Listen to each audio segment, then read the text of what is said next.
আসসালামু আলাইকুম। সম্মানিত দিনী ভাই ও বোনেরা, সবাই আশা করি ভালো আছেন ইনশাল্লাহ।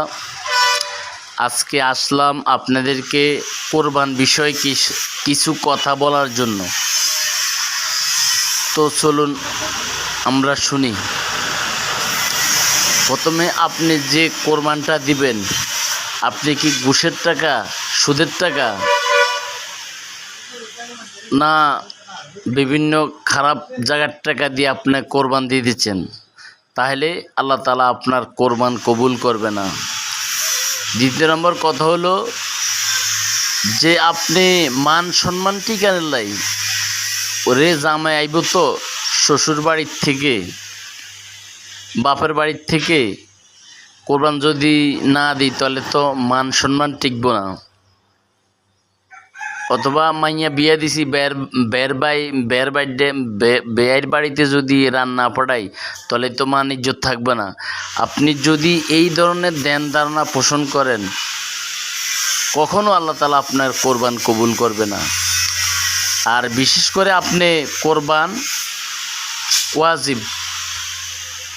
আবার সময়কাল পাত্র গেল, সময়কাল পাত্র বেদে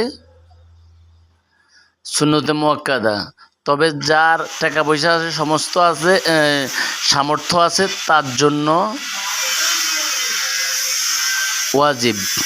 তো রাসূল পাক সাল্লাল্লাহু আলাইহি সাল্লাম থেকে একটা হাদিস আছে যে সামর্থ্য হওয়ার পরও যদি কোরবান না দেয় তাহলে আল্লাহ রাসূল বলছে যে সে যেন আমাদের ঈদগাহে না আসে।